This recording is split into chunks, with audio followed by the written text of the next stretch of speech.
Ela foi à estação de trem por 60 anos. Sentava-se no mesmo banco, com o mesmo lenço no bolso, e olhava para a linha como se pudesse devolver ao tempo o homem que, em corpo jovem, partira para a guerra e nunca mais cruzara a plataforma onde haviam trocado promessas. Logo no começo, a imagem fixa, a estação ao amanhecer, uma senhora pequena entre as sombras longas dos trilhos. O apito era apenas memória. Os trens que a cidade conhecera como sangue e movimento haviam mudado de rota, ou cessado, ou mudado de nome.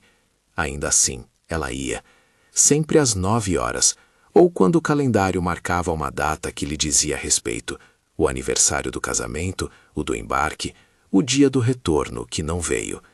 E ali, naquela espera repetida até virar hábito, havia uma resistência calma, quase sagrada. Ela guardava a promessa como quem conserva uma chama, sabendo que o mundo podia apagar-se ao redor, mas uma chama pequena podia iluminar toda uma vida. Se essa história te comove, fique até o fim. A memória dela é também a memória de muitos. Havia naquela cidade, como em tantas outras, um pequeno teatro de evacuamento e de coragem chamado pela gente de O Embarque. Naquele dia, as plataformas fervilhavam. Homens de jaqueta gasta e botas novas riam, abraçavam mulheres de vestido simples, crianças corriam entre malas, houve fotografias em preto e branco, chapéus levantados e muita gente que não conseguiu desenhar direito o que viria a ser o resto de suas vidas. Entre aqueles que partiram estavam os pracinhas, jovens convocados que, pela primeira vez, viam o mapa do mundo em jornais e buscavam um sentido para sua própria coragem. Muitos seguiram para a Europa integrando o que viria a ser lembrado como a Força Expedicionária Brasileira, a FEB. Partiram sobre olhares mistos, orgulho, medo, ceticismo de quem não acreditava que um país jovem tivesse lugar ao lado das grandes potências num conflito que consumia continentes. O marido dela era um deles. Nunca saberemos seu nome aqui, porque quando a pergunta cai no íntimo da história, só resta dizer indefinido. O que se pode afirmar é que ele foi um entre tantos, deixou um pouco de papel, um bilhete, uma promessa sussurrada na plataforma. Eu volto. Não havia mais palavras. O trem partiu, o apito cantou e as pessoas recolheram os lenços. As primeiras cartas chegaram cheias de pequenos milagres. Uma frase atravessada, uma poesia que parecia roubada de um filme, a descrição de comida estranha, de paisagens cinzentas, de amigos que viravam família. A correspondência era o fio que ligava aquela senhora ao homem na outra margem do mundo. Imagens recortadas pelo tempo que, a cada envelope, curavam a dor por uns dias. Em uma dessas cartas, dramatizada a partir do que ela contava às amigas e das páginas amareladas que manteve em uma caixa de sapatos, havia uma linha simples que ela relia nas noites longas. Se eu não voltar, guarde o nosso riso. Farei morada nele enquanto houver sol. Era um pedido e uma promessa. Era também, talvez, a maneira que ele encontrara de falar sobre a possibilidade da morte, sem dizer seu nome. A guerra ali entrou como algo que se via pela janela do jornal e que tocava a casa pelo correio. No início, as notícias que chegavam da Itália, nomes de batalhas, mapas desenhados, cartografias de dor, pareciam distantes, até que a distância se encurta em carta rasgada, em bilhete do cartório, em fila no posto de correio, em missa do 7º dia. A FEB fez-se conhecida como um episódio em que o Brasil mostrou, a custo de muito sangue, que não fugia ao mundo. Tiveram-se naquela atuação episódios notórios: Monte Castelo, Montese, Furnovo. Não é preciso reconstruir aqui cada manobra para entender que a guerra obrigou famílias a viver em suspenso, aguardando respostas que vinham de maneira tardia, truncada ou, em muitos casos, não vinham. Nos anos seguintes, a estação ficou para a viúva um mapa de pequenos rituais. Havia sempre algo no banco que ela revisitava: a marca do encosto que se moldara aos seus ombros, o disco de metal que servira a outro banco e que agora sustentava a goteira de alguma varanda, um vendedor de bilhetes que conhecia as histórias das pessoas pelo formato que assumia o bolso delas. Ela não se fechou em casa. Ao contrário, frequentou o espaço público como quem planta uma memória em terreno fértil, esperando que outras raízes se misturassem à sua. Sentava-se com um jornal dobrado, ajeitava as cartas numa bolsa de couro e às vezes penteava os cabelos de uma criança que vinha buscar companhia. Aprendera, nos anos, a traduzir a solidão em pequenas funções de utilidade. Ajeitava um cobertor para um morador de rua, levava sopa para a mocinha que trabalhava no armazém, reclamava com a prefeitura quando uma lâmpada da praça queimava. Era mais do que vigília, era presença. As décadas desenharam nela sulcos que a vila e a cidade reconheciam. Ela envelheceu diante de olhos que, no começo, a olhavam com certa curiosidade. «Ainda vai lá?» diziam. Havia quem achasse estranho que uma mulher seguisse a rotina por tanto tempo. Havia também quem secretamente a imitasse, sentando-se às vezes no banco para lembrar um pai, um primo, um vizinho. A espera, nesse sentido, converteu-se em pedagogia do luto. Ensinava à cidade que certas ausências não se resolvem em prazos e que a lembrança, bem cuidada, era um modo de resistência frente ao esquecimento. Ocorreu de tudo, claro. Em uma manhã de verão, ela acreditou ouvir o apito e correu como se o tempo pudesse retroceder. Era um trem de carga, carregado de placas de metal e de estranheza. Homens no ventre do vagão riam alto e a ilusão dela murchou na poeira. Noutra ocasião, um rádio velho transmitiu o nome de um soldado e ela foi à estação com um retrato na mão, pensando ter encontrado uma resposta. O nome não correspondia, o retrato não era o mesmo. Erros, confusões, notícias mal lidas tornaram-se parte do cotidiano. E ainda assim, havia algo que a fazia voltar. A convicção de que o lugar onde se despediu era a geografia mais fiel do amor que ela conservava. A estação era mais do que um ponto de partida físico. Era, para ela, o arquivo externo de uma lembrança interna. Ao longo dos anos, os modos de comunicação mudaram e a cidade se transformou. O balcão de madeira foi substituído por um guichê de vidro. Os bancos antigos sofreram restauração. Placas com nomes e logotipos foram trocadas. Parte dos trilhos foi retirada. Outro trecho foi convertido em ciclovia numa tentativa de modernizar o espaço. Cada reforma incomodava. Parecia que as retificações do concreto eram uma tentativa de apagar a história que estava ali fincada. Quando fecharam uma linha, ela veio com um saquinho de pó de café e plantou-o simbolicamente numa fenda do trilho, gesto que muitos viram como excentricidade, poucos compreenderam como um ato de preservação ritual. Porque a espera, para ela, assumira materialidade. O banco gasto, as cartas guardadas, o perfume de cigarro do marido impregnado numa pequena amostra de tecido. Tudo era patrimônio privado, que, colocado sobre a luz pública, fazia com que a comunidade tivesse notícia daquilo que era uma perda. As conversas na cidade mostravam duas coisas: o orgulho pelos que foram e a dificuldade em aceitar que não havia respostas fáceis. Inicialmente, a marcha e a participação militar foram vistas com reserva por parte de setores da sociedade. O esforço dos pracinhas enfrentou ceticismo e, às vezes, menosprezo. Com o tempo, porém, histórias de coragem e de sacrifício ganharam lugar nas memórias coletivas. Quando alguns retornaram feridos, houve surpresa e reconhecimento. Quando outros não voltaram, as famílias tiveram de lidar com papéis oficiais, com o labirinto de arquivos e com cartas de condolência que não substituíam nunca a presença. No entanto, a espera pessoal dessa mulher não era apenas aguardar por um corpo de volta. Havia uma dimensão ritual que a transformara numa guardiã. Ela esperava, acima de tudo, a confirmação de que a vida deles não seria reduzida a uma nota de rodapé. Esperava que alguém dissesse com solenidade e verdade que o nome dele tinha lugar numa lista que fosse muito mais que tabela, fosse memória. Essa era a demanda íntima, legítima, de quem vive com ausência. Em diversas ocasiões, quando uma comissão de veteranos passava, ou quando uma reportagem procurando rostos antigos desembarcava na cidade, ela recebia os repórteres com um olhar que suplicava por atenção. Havia uma esperança, quase científica, de que as histórias coletadas por outrem pudessem algum dia preencher o vazio de informações que mantinha seu peito em suspense. Os filhos nasceram e cresceram entre as idas à estação. A presença do pai era uma ausência que definia as características do lar. Ele era uma figura descrita em fragmentos, presente nas histórias de namorado que amava cozinhar, nas roupas costuradas com capricho, nas receitas de bolo que ela repetia nas manhãs em que não havia ninguém para ouvir. Os filhos tinham saudade de algo que não conheceram plenamente. Por vezes traziam para casa colegas que vinham ouvir as histórias de quando o pai servira numa terra distante.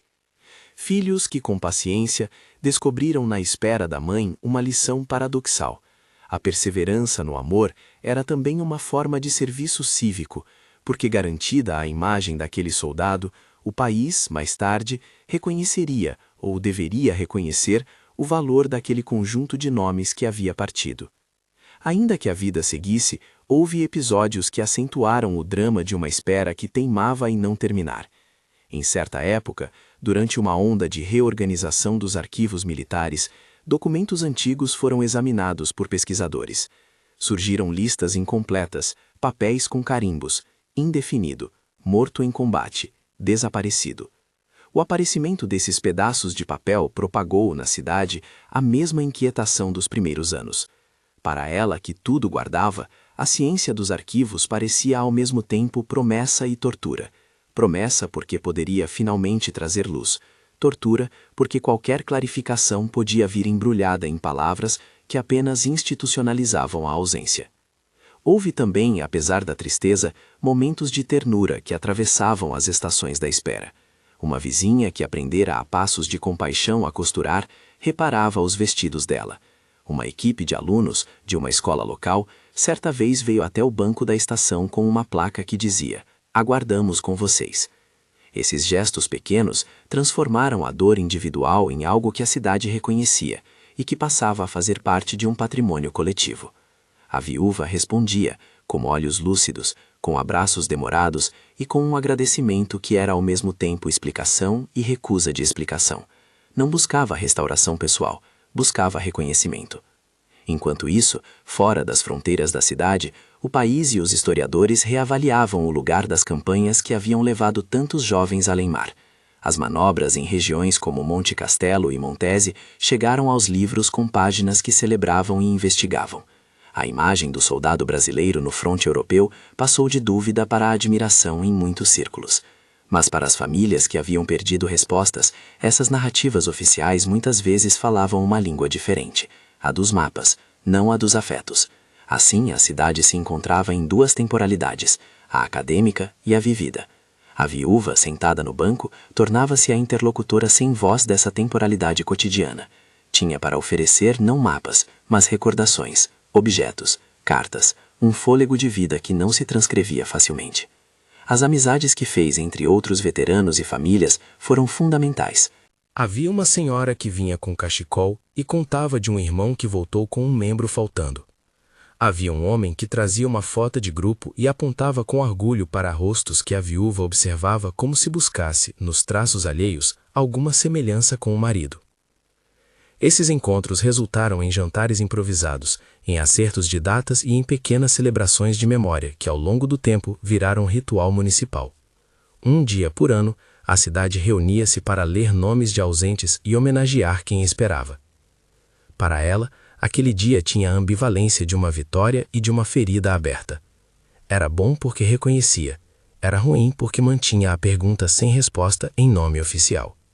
Com o passar das décadas, o corpo da mulher começou também a reivindicar sua parte de fragilidade. As pernas doíam em dias de chuva, a audição falhava nos ruídos altos da cidade, a escrita que antes era firme tornou-se tremida.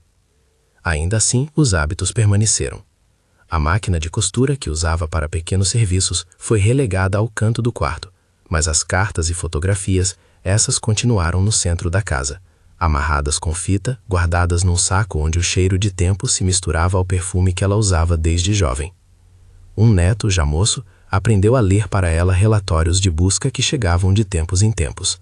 As palavras sem informação, não identificado, reconhecimento póstumo, apareceram nas páginas com a mesma frieza que uma folha de papel suporta. E a cidade, enquanto isso, mudou também em outras formas. Um dia, um grupo de jovens sugeriu transformar a velha estação num espaço de memória. A ideia era delicada, preservar a arquitetura enquanto se abria o local para exposições, para rodas de conversa, para a visita de escolas. A proposta dividiu opiniões. Alguns preferiam a modernidade, outros queriam garantir o passado. A viúva naturalmente participou das conversas.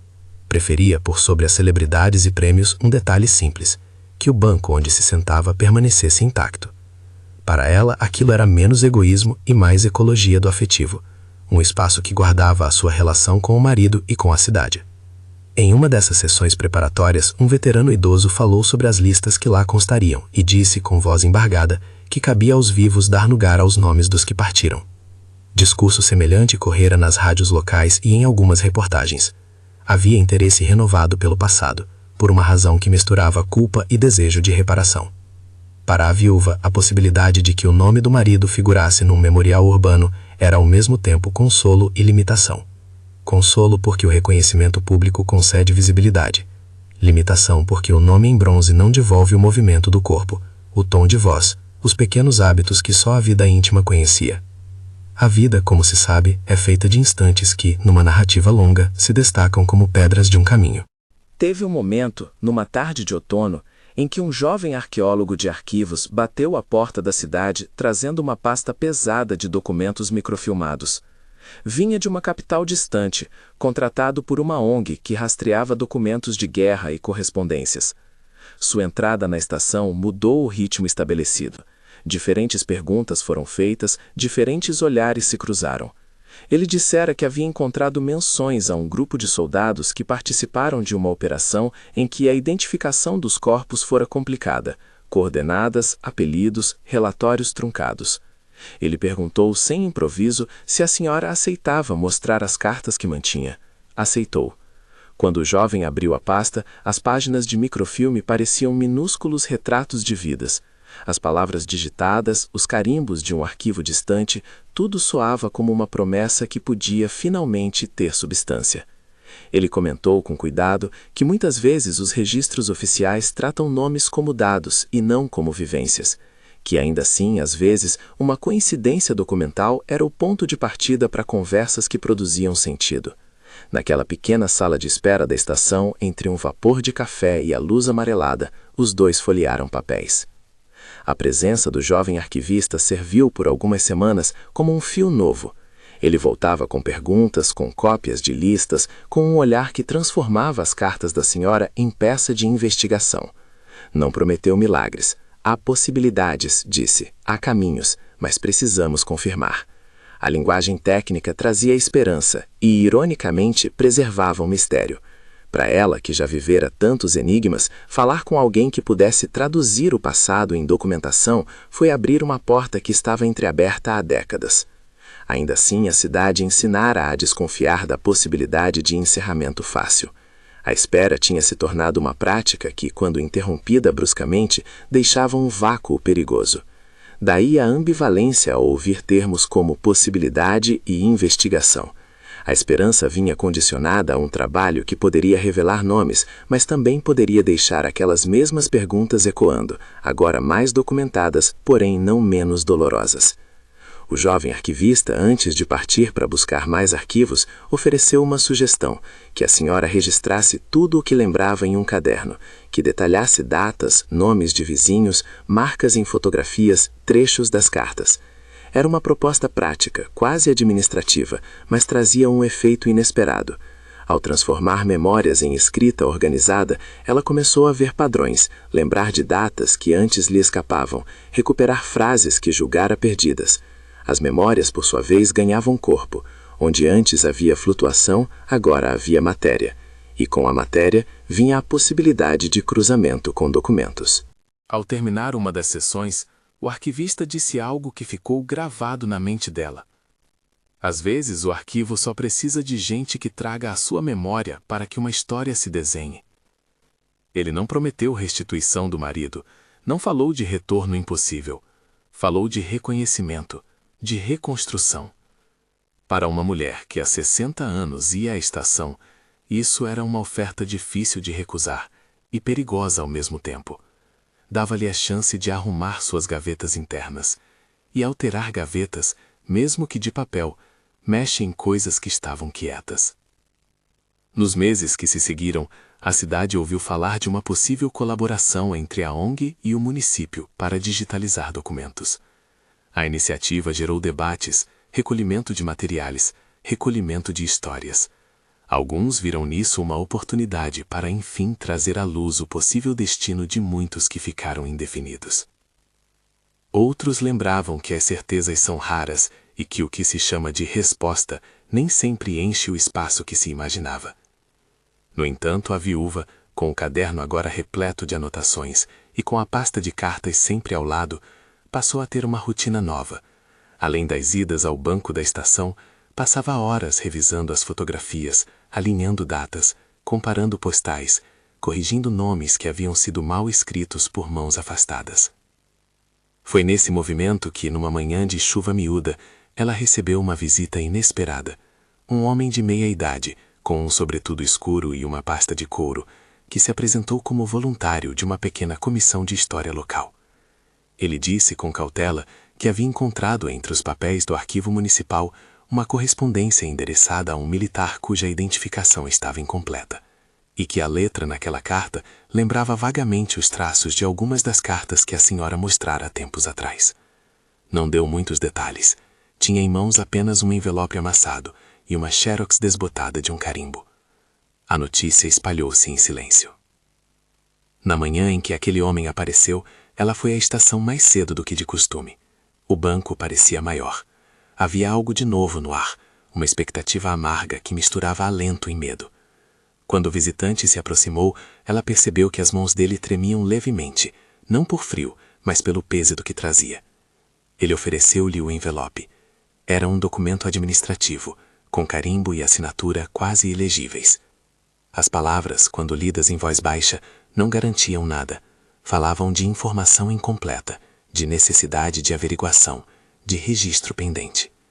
Ainda assim, o simples fato de existirem palavras escritas, linhas que conectavam sua história a um arquivo distante, foi o suficiente para reacender por dentro uma chama costumeira de esperança. Ela não abriu o envelope ali, no banco, como se algum pudor impedisse que aquela possível verdade fosse revelada entre passos que qualquer um podia ver. Levou-o para casa, pôs-o sobre a mesa da cozinha, sentou-se e ficou um longo tempo olhando. Depois, como quem repassa um tecido frágil, desenrolou a folha, leu, releu e por várias vezes repousou a testa nas mãos. A papelada dizia pouco. O que dizia, no entanto, dava indícios, e esses indícios, mais que acalmar, desestabilizavam. Traziam a sensação de que algo poderia ser confirmado, ou que mais uma camada de mistério haveria de ser descascada. Foi nesse ponto que a narrativa da Sperra mostrou sua face mais humana, a de quem precisa lidar com a proximidade do possível. A vizinhança começou a comentar. Alguns, com prudência, sugeriram cautela. Outros, com animação, passaram a frequentar a estação com a desculpa de ver se ela precisava de companhia. Meninos que antes só corriam entre as malas, agora vinham com perguntas. As crianças que não tinham memória do homem que partira, viram na expectativa dos adultos uma lição sobre como o passado pode permanecer vivo. E a senhora, por sua vez, lidava com uma série de emoções contraditórias. Havia medo de que o documento trouxesse notícias ruins, medo de que a confirmação pública do destino do marido trouxesse consigo o peso da responsabilidade de organizar um funeral que nunca teve. Havia também esperança de receber ao menos uma resposta que ordenasse aquilo que estivera em suspensão por 60 anos. Às vezes, com as mãos apoiadas no batente da janela, ela repetia a frase que o marido escrevera numa das cartas. Dramatização. Guarda o nosso riso enquanto houver sol. Repetia-a como um exercício de memória e como um gesto de humildade diante do que ainda poderia vir. A história, nesse ponto, se abre para a possibilidade de movimento. O envelope, o jovem arquivista, o projetor de memória que era a estação, todos elementos que até então mantiveram a mulher em posição de espera, começam a atuar como promotores de mudança. Há no ar a expectativa de que as décadas de silêncio possam finalmente ser transformadas em documentos e em reconhecimento. Mas a narrativa também guarda a advertência. Documentos não devolvem carne. Memória reconhecida publicamente não substitui o cotidiano da perda. O que um nome numa placa pode fazer, afinal, pelos muitos anos em que o corpo não retornou e o coração teve de aprender a viver com a ausência? É nesse equilíbrio tenso, entre promessa e limitação, entre documento e vida, que a história permanece por ora. A senhora, com o envelope sobre a mesa e a fotografia do marido no braço, prepara-se para uma etapa nova, levar suas cartas e narrativas oficialmente, abrir gavetas de papel para encontrar correspondências que possam ser confrontadas com arquivos, permitir que especialistas chequem o que por tanto tempo foi apenas lembrança. No entanto, quando a cidade começa a mexer suas peças institucionais, quando uma comissão marca encontro para ouvir depoimentos, quando um jornalista local pede uma entrevista, quando o jovem arquivista anuncia que retornará com mais documentos, emerge outra questão fundamental. Que peso terá a verdade quando ela finalmente chegar? Será que a verdade administrativa consolará as noites vazias? Ou servirá só para assentar um registro num livro, sem tocar o que importa? Essas perguntas, por ora, ficam suspensas, como o apito que não mais soa. A estação, testemunha silenciosa de tudo isso, segue mantendo o banco onde ela se senta. Ali, entre a espera que dura e a possibilidade que surge, a vida continua a tecer suas pequenas rotinas. É nesse espaço que encerramos este segmento da história, com um envelope na mesa, com notas de arquivos espalhadas sobre o piso de madeira, com a cidade reunindo-se em torno da senhora e de sua guarda de papéis. Não há ainda o desfecho que muitos aguardam, o retorno milagroso, a cerimônia conclusiva, a placa com um nome gravado em bronze. Há, isso sim, movimento, uma oferta de investigação e o risco inerente a qualquer busca por respostas que mexam com feridas antigas. E assim, naquele banco da estação, entre cartas e microfilmes, a senhora se prepara para, pela primeira vez em muito tempo, deixar a inércia da espera passar para a dimensão ativa da busca. A próxima visita ao arquivo, o próximo encontro com o arquivista, o próximo anúncio da comissão, tudo isso promete alterar o compasso que a vida lhe impôs por décadas. O que restará quando as gavetas forem abertas e as listas lidas em voz alta? A resposta está ainda por ser escrita. A resposta estava por ser escrita, mas a escrita não vinha só de uma caneta. Vinha de mãos que remexiam arquivos, de carimbos que devolviam nomes ao papel, de vozes que lembravam e, sobretudo, de encontros que transformavam lembrança solitária em memória pública. A senhora, com o caderno onde anotara cada data e cada trecho de carta, deixou-se conduzir por essa malha de agentes. O jovem arquivista, o homem da comissão, um jornalista que prometera rigor e respeito e alguns veteranos que, com cuidado, iam juntando lembranças orais aos documentos. A estação, que sempre fora o ponto de partida de sua espera, converteu-se agora em palco de investigações e conversas. As semanas seguintes foram de um trabalho metódico e por vezes árduo. O arquivista trazia microfilmes, cópias de correspondências trocadas entre unidades, listas onde muitos apelidos e iniciais apareciam amontoados. Havia erros de grafia, carimbos mal colocados, folhas faltando. Eles cruzavam aquilo tudo com as notas que ela fizera no caderno. Pequenas chaves, um apelido usado pelo marido, um detalhe sobre um capuz no inverno, a referência a um padeiro italiano que curtira promessas de açúcar. Às vezes riam nervosamente diante de uma coincidência. Noutras, ficavam longos minutos em silêncio diante de um termo técnico que parecia emitir sentença. Indefinido surgia com frequência nos relatórios, palavra de máquina e de frieza, que não dizia o que o coração precisava ouvir. Em certo momento, após uma tarde em que trocaram cartas, fotos e exames de fita, o arquivista fez uma pergunta que soou quase como um pedido. Se encontrarmos um indicativo de que ele conste em algum registro oficial, mesmo que como morto em combate ou desaparecido, a senhora aceitará que eu leve essa documentação para a comissão e para o cartório militar? Ela pensou. A pergunta revivificava o mesmo nó que apertara seu peito por décadas. Desejar saber a verdade e, ao mesmo tempo, temer que a verdade formal pudesse trazer o peso de uma confirmação que encerraria uma parte viva de sua memória. Aceitou. Quando se trabalha com arquivos de guerra, muitas vezes o que parece uma frase seca no rodapé é capaz de abrir tormentas. A comissão fez contatos, rastreou selos, consultou anotações secundárias. Veio então um documento que, sem imprimir certezas miraculosas, oferecia um encaminhamento. Um relatório de registro, com carimbo antigo, referia-se a um soldado cuja identificação era parcial, mas cujas anotações coincidiam com dados presentes em cartas que a senhora apresentara. referência a um apelido, ao município de origem e a um pequeno sinal distintivo em uma foto. O documento trazia ainda uma indicação administrativa que terminava por classificá-lo como falecido indefinido, em termos de óbito, o que juridicamente habilitava a abertura de um processo de reconhecimento póstumo. A família aqueceu-se em volta dessa notícia com uma mistura de alívio e inquietação. Os filhos, agora adultos, ajudaram a recolher documentos necessários, assinaram procurações, telefonaram a parentes distantes que talvez pudessem confirmar alguma lembrança. A vizinhança seguiu próxima. Aqueles que sempre haviam torcido o rosto agora aplaudiam com doçura o princípio de um fechamento. A senhora, por sua vez, sofreu uma transformação interior. Repetia frases das cartas como quem testasse a consistência das palavras frente ao papel novo. Em voz baixa, leu fragmentos em que o marido imaginara um retorno e prometera vigília. Eram, dizia ela, palavras que agora se encontram com papéis que têm carimbos.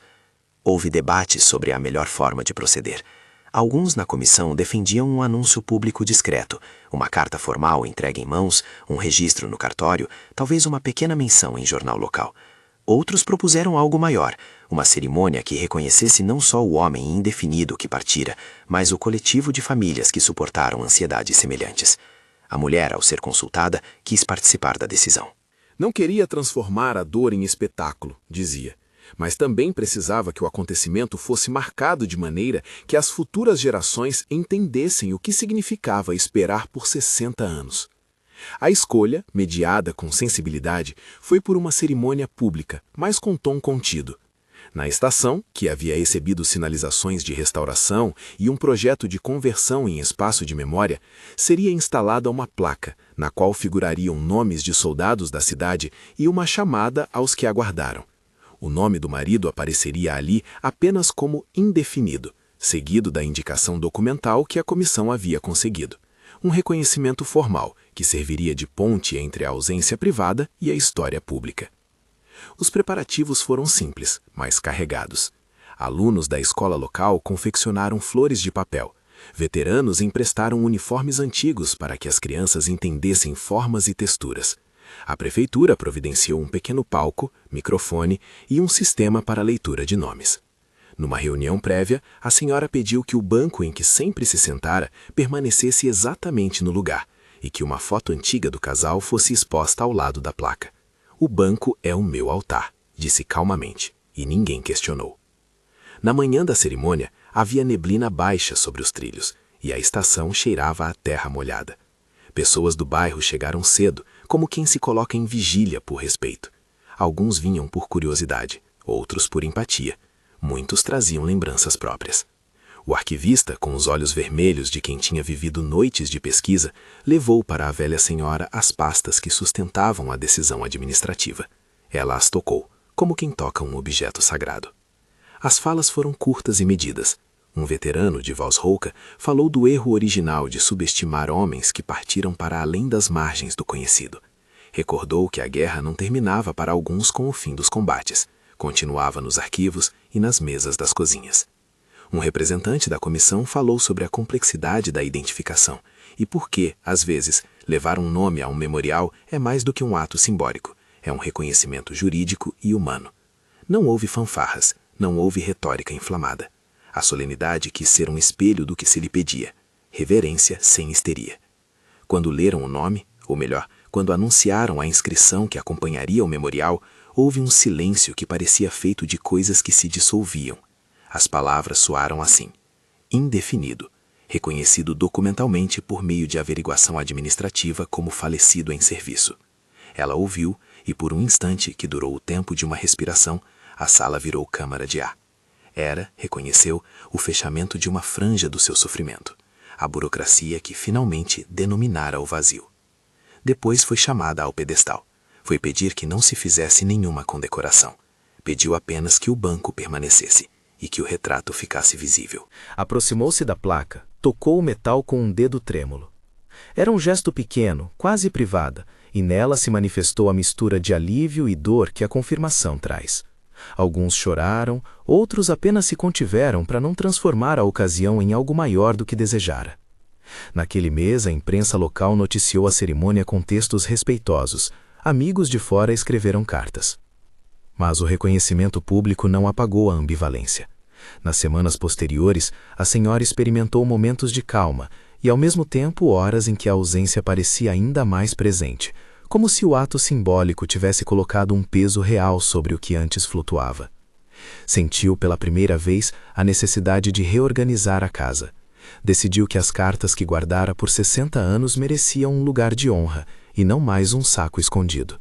Fez uma caixa, etiquetou folhas, digitalizou páginas, pediu cópias para a comissão. A memória privada passou a coexistir com o registro público. Contudo, o processo não foi isento de outras dores.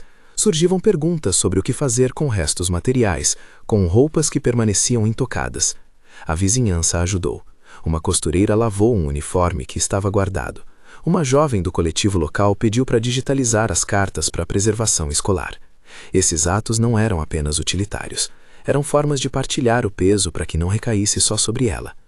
Com o passar do tempo, a rotina de ir à estação, que antes ocupava quase todos os seus dias, foi mudando de cadência.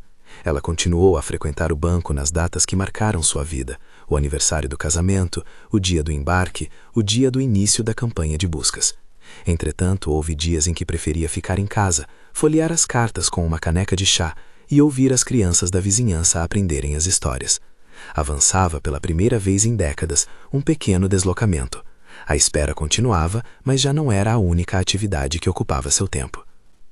A transformação da estação em espaço de memória trazia consequências práticas e simbólicas. Escolas locais passaram a agendar visitas. Historiadores trouxeram exposições itinerantes. Jovens voluntários mantinham um arquivo digital, onde as cartas e fotos iam sendo guardadas, para que a história daquela comunidade passasse ao domínio público, não como espetáculo, mas como ensino. Em uma dessas visitas, uma turma de adolescentes sentou-se ao redor do banco e escutou com atenção a senhora contar de seu marido. Ela falou com simplicidade, evitando romantizar a guerra ou transformá-la em saga. Falou do homem que gostava de cozinhar, da mão que costurava, do riso que pedira que guardassem sobre o sol. Os adolescentes ouviram. Alguns choraram sem saber por quê. Outros fizeram perguntas práticas, curiosos sobre como funcionavam os arquivos. A cidade, aos poucos, foi aprendendo a amar não apenas os corpos que voltaram, mas as ausências que perduraram. O banco da estação, conservado tal como ela pedira, tornou-se ponto de referência. Turistas e estudiosos paravam para ler a placa, e muitos deixavam flores de papel ou bilhetes amarrados ao encosto. Para ela, aquilo funcionava como uma confirmação de que havia valido a pena conservar pequenas coisas, um lenço, uma fotografia, o cheiro no tecido. A sua espera transformara-se, sem que ela a pretendesse, em lição pública sobre memória. Os últimos anos de sua vida transcorreram entre idas mais espaçadas à estação, tardes de leitura com um neto ao lado e participação em pequenas reuniões de preservação da memória local. Havia dias, entretanto, em que a antiga rotina fazia-se presente com força.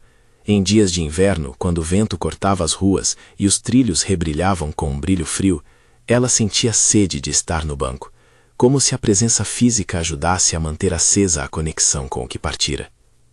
Nessas ocasiões, deixava a sua marca. Um lenço dobrado sobre o encosto, uma vela que alguém, discretamente, acendia em sua homenagem. As pessoas da cidade, sensíveis à dignidade com que sustentara a espera, reagiam cuidando dos pequenos sinais. Quando a idade a tornou fisicamente mais frágil, a família e a comunidade cuidaram para que não faltasse companhia. Porém, mesmo amparada, guardou sempre sua autonomia de memória.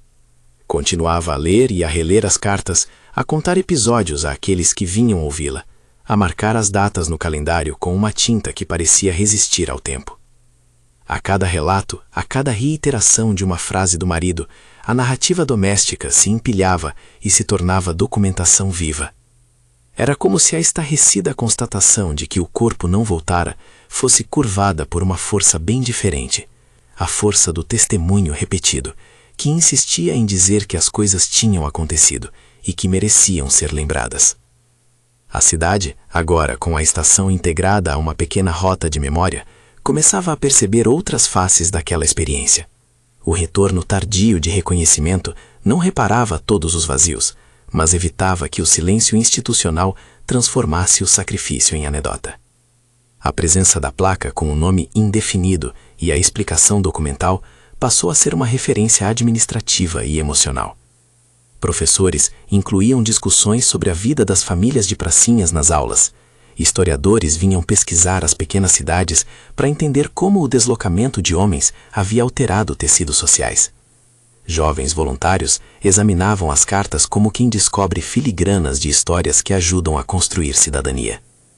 Nos últimos meses de sua vida, a senhora passou a alternar idas ao banco com visitas ao pequeno centro de documentação da estação. Sentava-se diante de um grupo de alunos e lia trechos das cartas em voz alta. Dramatização. Guarda o nosso riso enquanto houver sol. Repetia. E os jovens a ouviam. Alguns pediam que ela explicasse termos, outras palavras. Então ela falava de simples coisas, do cheiro do pão no amanhecer, da maneira como o marido cantava para lavar os pratos, de como ele desenhava mapas de viagens que nunca fizeram. Para quem escutava, a guerra era um pano de fundo. O que importava, dizia ela, era a vida cotidiana, que a paz precisava honrar. Quando a idade solidificou sua presença numa cadeira por mais dias, houve um cuidado comunitário maior. O banco da estação continuou seu lugar de honra. Havia, contudo, uma mudança visível, a irregularidade da sua presença.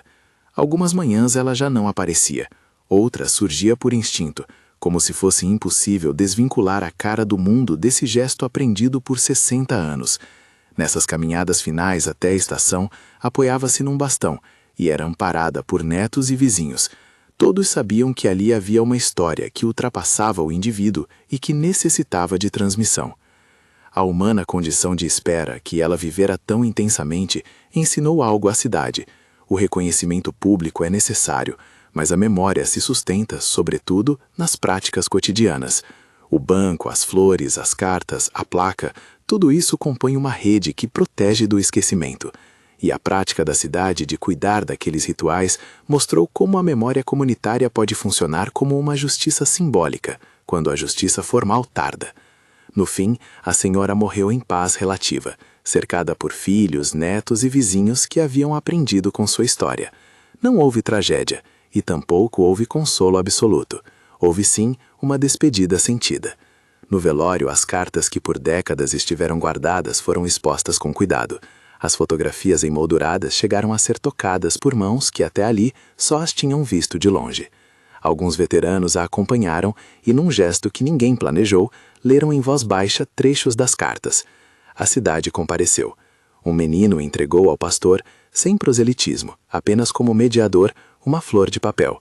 Outro colocou sobre o caixão um bilhete onde escrevera: "Obrigado por esperar por nós." A frase, simples, virou gesto coletivo. Após o enterro, a comunidade decidiu manter a placa e ampliar o pequeno centro de documentação. A prefeitura liberou recursos para que as cartas fossem preservadas profissionalmente. Voluntários digitalizaram e catalogaram tudo. O nome indefinido, inscrito na memória oficial, passou a integrar listas consultáveis, mas mais do que isso, tornou-se exemplo em programas educativos locais. A história daquela mulher que foi à estação por 60 anos deixou de ser apenas uma anedota e passou a ser parte do arquivo moral da cidade. Há, no entanto, uma última imagem que convém guardar. Alguns meses depois do enterro, uma jovem professora levou sua classe à estação. Pediu que cada criança colocasse uma flor de papel no banco onde ela costumava sentar. Elas alinharam as flores, levaram consigo as cartas digitalizadas e, ao partirem, a professora falou uma frase que sintetizava muito do que a comunidade aprendera. Esperar pode ser resistência, não apenas um ato de dor, mas um modo de dizer que aquilo que partiu continua presente na forma como vivemos. As crianças ouviram, e por um instante, o que parecia um gesto nostálgico converteu-se em lição de cidadania. A estação, convertida em espaço de memória, mantém o banco. Pessoas que nunca conheceram a mulher vão até lá para ler as placas, ver as fotos e entender que a história das guerras se atravessa na vida doméstica. A placa com o nome indefinido permanece, não como uma resposta total, mas como testemunho de que a ausência foi reconhecida. Para muitos, aquilo significa justiça simbólica. Para outros, é o ponto de partida para um questionamento sobre como as sociedades cuidam de seus desaparecidos. E o que resta de mais íntimo é que a espera que durou 60 anos não findou com a morte dela. Ela transformou-se em legado. A história de sua fidelidade à plataforma passou a ser contada nas escolas, replicada em rodas de memória e guardada por jovens que, com telas e microfichas, protegem cartas antigas. A memória, enfim, ganhou a forma de prática comunitária. O banco continua lá, e crianças agora se sentam nele para ouvir histórias. Às vezes, quando o vento passa, alguém jura ouvir o farfalhar de um lenço, ou o riso suave de uma cozinha distante. Não são sinais sobrenaturais, são vestígios de uma vida que não se dissolve apenas porque o corpo se foi. A história da viúva que foi à estação por 60 anos ensinou algo que, de outro modo, poderia demorar a ser compreendido, que a espera, longe de ser ausência vazia, pode ser ato de preservação. Guardar um nome, uma fotografia, um lenço, essas pequenas fidelidades acumulam-se e tornam-se patrimônios coletivos. Reconhecê-las é um modo de cuidar da história e de honrar aqueles que partiram sem retorno explícito. Se esta história te tocou, compartilhe com outras pessoas e, se possível, visite os memoriais da sua cidade. Honrar quem esperou e quem partiu é também um compromisso com a memória.